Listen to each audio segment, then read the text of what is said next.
ইরানকে ঘিরে চলমান সংঘাত ক্রমেই নতুন মাত্রা পাচ্ছে।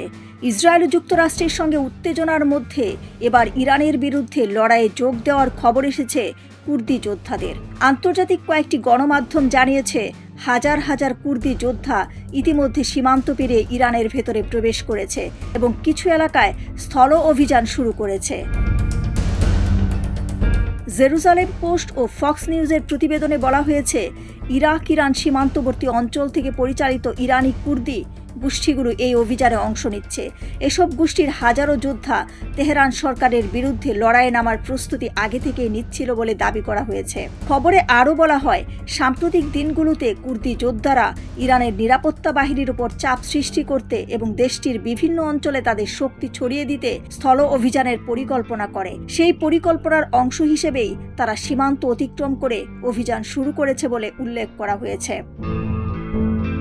এক্সে দেওয়া এক পোস্টে সাংবাদিক জেনিফার গ্রিফিন দাবি করেন, মার্কিন কর্মকর্তারা ফক্স নিউজকে জানিয়েছে যে কয়েক হাজার কুর্দি যোদ্ধা সীমান্ত পেরিয়ে ইরানের ভেতরে অভিযান চালাচ্ছে।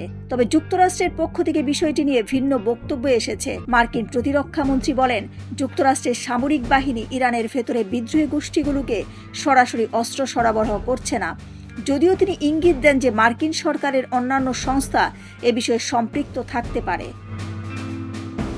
এদিকে হোয়াইট হাউসের প্রেস সেক্রেটারি কুর্দি যোদ্ধাদের অস্ত্র দেওয়ার বিষয়ে প্রকাশিত প্রতিবেদনকে ভিত্তিহীন বলে দাবি করেছেন। তিনি বলেন, প্রেসিডেন্ট ট্রাম্পের মধ্যপ্রাচ্যের বিভিন্ন মিত্র ও নেতাদের সঙ্গে যোগাযোগ রাখছেন, তবে কুর্দি বাহিনীকে অস্ত্র দেওয়ার বিষয়ে কোনো চুক্তি হয়েছে এমন খবর সঠিক নয়।